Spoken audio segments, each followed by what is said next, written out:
वो अपने आप को मुल्ला मुलायम सिंह कहेंगे कि हमारा पेट भर जाएगा, हमें नौकरी मिल जाएगी। 2013 मुजफ्फरनगर दंगा मिला, तो ये तो वैसी साहब की भाषा बोलना। हमें क्या मिला मेरे भाई? अखिलेश यादव, मैं ये जानना चाहूंगा, सुनिए, कोई भी यादव किसी मुसलमान को वोट नहीं देता, ये फैक्ट है, पूरी पक्की बात बता दें। आप गाँव चले जाइए, आपको जाहिर वोट देगा, मुसलमान को नहीं देगा। ठीक है, मैं मान गया आपका। नहीं बताते नहीं, आप ये भी तो बताइए कि समाजवादी सरकार में ही तो मुजफ्फरनगर दंगा हुआ था। हमें क्यों डराया जा रहा है भाई?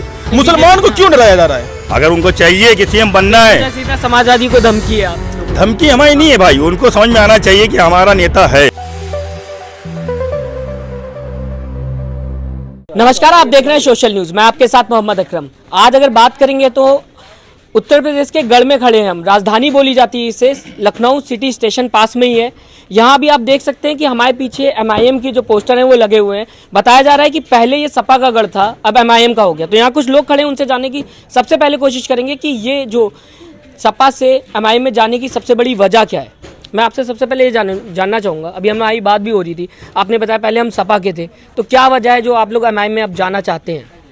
दरअसल हम 70 सालों से तकरीबन राजनीति को देख रहे हैं, समझ रहे हैं, और हमेशा यहाँ पे हम लोगों ने समाजवादी को ही सपोर्ट किया, क्योंकि हम लोग समझते हैं समाजवादी एक ऐसी पार्टी है जो हम लोग के लिए सुनेगी, समझेगी।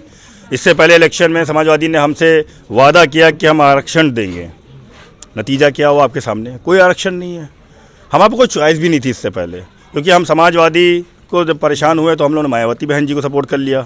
बहुमत से उनको भी ला चुके, बहुमत से उनको भी ला चुके, लेकिन दोनों लोगों ने अपनी कौम, अपने लोगों को आगे बढ़ाया। आप जानते हैं कि यादव कहाँ पहुँच गया, दलित भी आज देखा जाए। ये तो कहा जाता है ना कि अखिलेश यादव ईद में भी आते थे, टोपी भी लगाते थे, मुल्ला मुलायम बोला जाता था, तो काफ़ी मुसलमानों की पार्टी बोली जाती है। तो वो अपने आप में ही मुसलमानों की जब पार्टी है तो क्या वजह है इस साइड आने की? तो वो भाई कर रहे हैं इतना मुसलमान। वो अपने आप को मुल्ला मुलायम सिंह कहेंगे क्या हमारा पेट भर जाएगा, हमें नौकरी मिल जाएगी, क्या हम सरकारी नौकरी में हैं?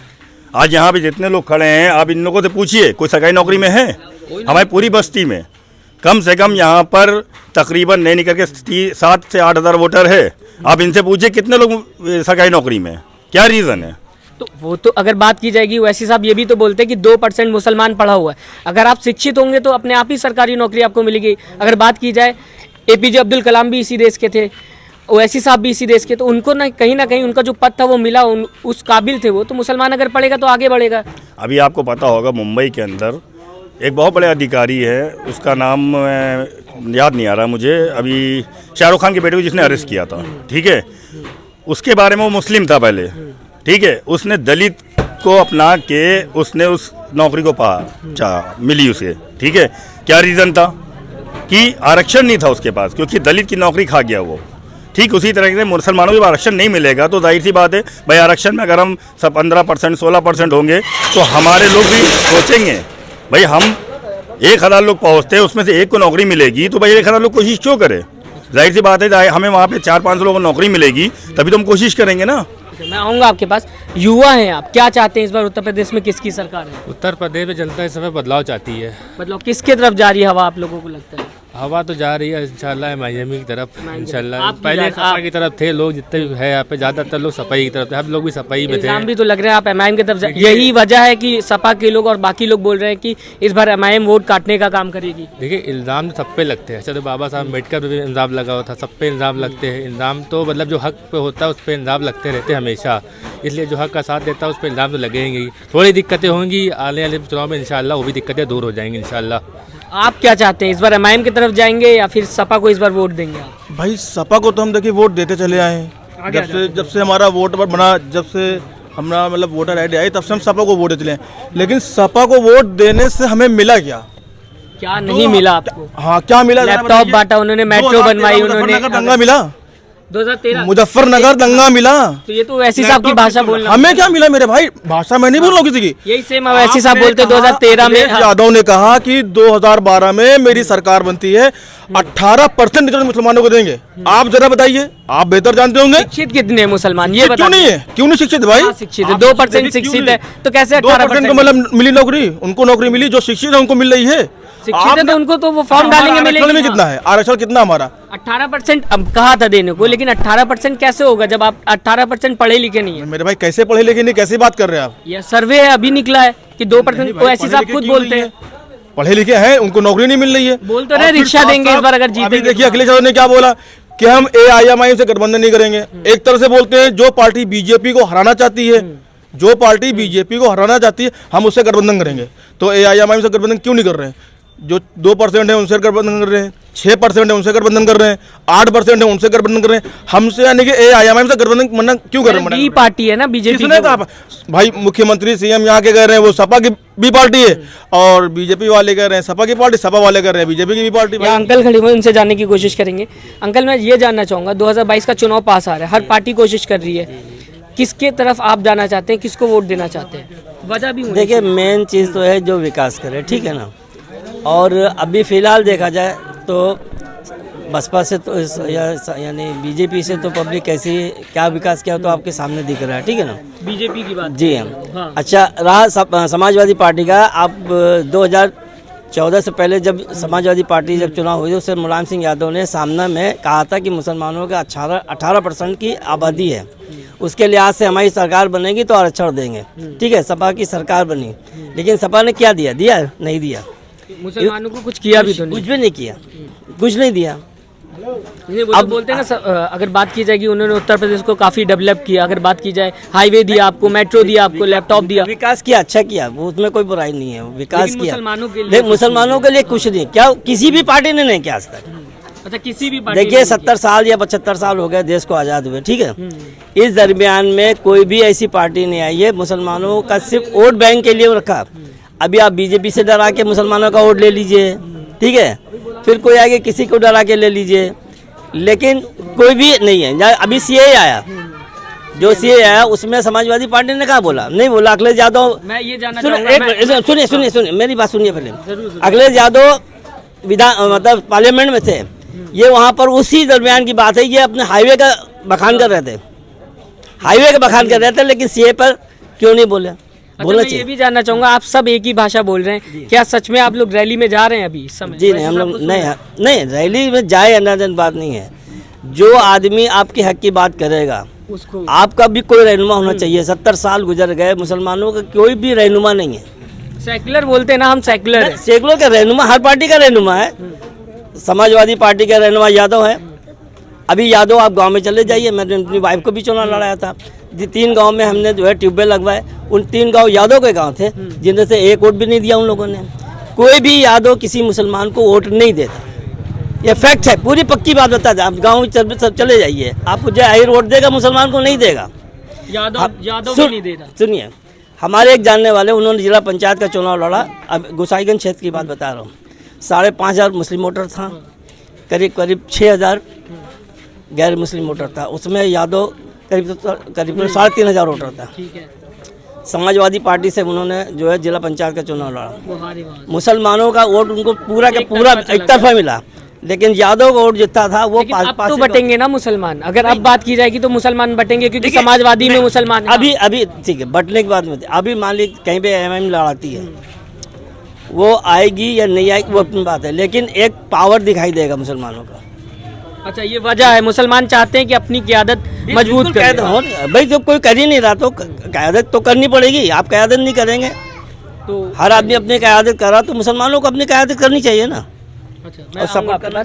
अभी मैं आपसे जानना चाहूँगा, अभी हमारी बात हो रही थी अखिलेश को लेके और ओवैसी साहब को लेके। मैं ये जानना चाहूँगा, मुसलमान ये कह रहा है कि समाजवादी पार्टी ने कुछ नहीं किया, कुछ तो किया होगा, कुछ तो ऐसा होगा कि आपको लगता होगा हाँ समाजवादी ठीक है। हाँ किया है, बदल जाना पूरी तरह से। मुजफ्फरनगर दंगा किया है। अच्छा हज कमेटी भी तो बनाई ना उन्होंने। हाँ हज कमेटी बनाई, लेकिन हमारे कितने मुसलमान भाई मारे गए थे मुजफ्फरनगर दंगे में, क्या इस पर? और मुजफ्फरनगर में दंगा हो रहा है और साहब यहाँ बैठकर सैफई में नाच देख रहे हैं। चलिए ठीक है, मैं मान गया आपका। नहीं बताते नहीं, आप ये भी तो बताइए कि समाजवादी सरकार में ही तो मुजफ्फरनगर दंगा हुआ था, कौन मारा गया था? मुसलमान ही तो मारा गया। बीजेपी भी अगर इज्जत लूटी गई। और इसी समाजवादी पार्टी में कौन नेता है? सुनील सिंह। वो कहता क्या है कि मुसलमानों की औरतों को कब्र से निकाल कर उनका रेप करेंगे, और आज वो किसकी पार्टी में है?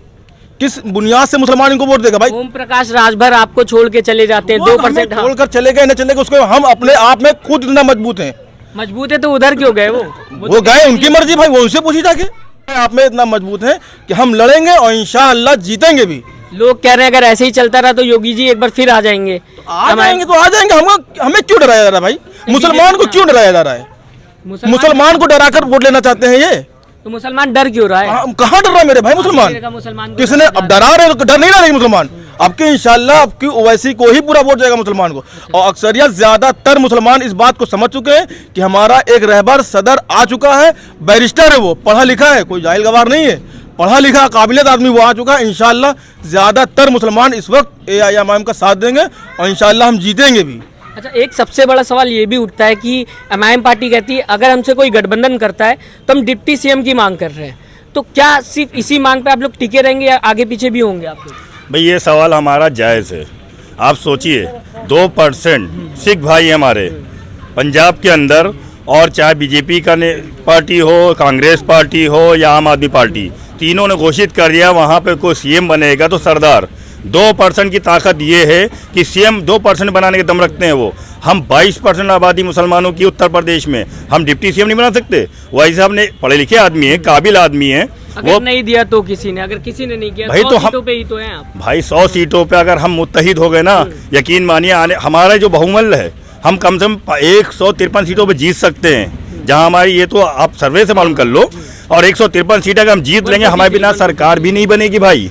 बस चाहिए कि मुसलमानों को एकजुट होके ओवैसी को वोट करे। कहीं ऐसा ना हो आप लोग इस चक्कर में बिहार वाला हाल हो जाए, तेजस्वी जैसे यहाँ पे भी अखिलेश यादव कहीं। ये सोचना अखिलेश का काम है भाई, हमारा नहीं। JSP अब इस टाइम अफसोस कर रहे हैं। अभी मैंने उनका एक इंटरव्यू देखा था कि उनसे पूछा गया कि आज आप CM होते, आपके पापा CM होते अगर आपने ओवैसी गठबंधन कर लिया था। ठीक यही सवाल आपके ही रिपोर्टर अखिलेश से करेंगे कि काश आप CM होते। अगर उनको चाहिए कि CM बनना है, सीधा समाजवादी को धमकी है आप लोगों। धमकी हमारी नहीं है भाई, उनको समझ में आना चाहिए कि हमारा नेता है। अब हम तुम्हारी नहीं सुनेंगे, हमारा नेता कहेगा तो समाजवादी को सपोर्ट करो, हम सपोर्ट करेंगे। हमारा नेता कहेगा नहीं करो तो नहीं करेंगे। एक तरफ आप लोग खिलाफ बात करते हैं, दूसरी तरफ आप लोग कहते हैं कि गठबंधन होना चाहिए, तो दोनों तरफ से कैसे चल लेंगे आप? भाई हम दोनों तरफ की बात इसलिए कर रहे हैं कि ठीक है आप बीजेपी से बेहतर हो। भाई बीजेपी के आने के बाद खाली मुसलमान परेशान नहीं हुआ है। समाजवादी अखिलेश आस्तीन का सांप है, बीजेपी तो सामने सामने खेल रही है। भाई बीजेपी खुल के है, लेकिन अखिलेश के राज में कुछ काम हुए हैं, बेहतर हुए हैं, हम ऐसे नकारते नहीं हैं। लेकिन अगर वो कहे मुस्लिम हित में, मुसलमानों का नेता नहीं है वो समाज के नेता बन सकते हैं, मुसलमानों का नेता नहीं बनते। मुसलमानों के नेता ये असदुद्दीन ओवैसी हैं, जो CA पे बोलते हैं, ट्रिपल तलाक पे बोलते हैं, NRC बोलते हैं, और अखलाक के साथ हो, आसिफ के साथ हो, किसी मसले को वो हमेशा आवाज़ उठाते हैं। अखिलेश तो मुसलमान का नाम लेना ही पसंद नहीं करते हैं भाई। क्या बात कर रहे हैं, टोपी लगा के घूमते हैं वो रोड। पहले मंच पे देखिए, कितने मंच की वीडियो दिखा दूंगा भाई, जहाँ पे भाई साहब मुसलमानों को धक्के दिए गए। विधायक हैं वो जीते हुए, लेकिन वहाँ पे उनकी इज्जत नहीं है। भाई हम ज़्यादा कुछ नहीं कहना चाहते, बस हम समझते सब बातें हैं कि हमारी पार्टी जब हम तादाद में ज़्यादा, हम वोटर में ज़्यादा, तो हमारा भी अपना हक है। अचानक से ऐसा कैसे हो गया है, जो समाजवादी मुसलमानों के लिए खड़ी रहती थी आज वो मुसलमानों को धक्का दे रही है, ऐसी वीडियोस निकल के आ रही है? क्या ये एक तरीके का प्रोपोगेंडा है? प्रोपोगेंडा नहीं है भाई, पहले लोग इसको इग्नोर करते थे, नहीं समझते थे, क्योंकि हमारे पास कोई विकल्प ही नहीं था भाई। समाजवादी या कि पहले अगर ऐसी चीज़ें हो रही तो पहले भी होती होंगी भाई, बिल्कुल इससे ज़्यादा होती होंगी, लेकिन उस टाइम मेरे पास विकल्प नहीं था हम लोग पास, क्योंकि ओवैसी साहब नहीं थे। ओवैसी साहब हैदराबाद में थे।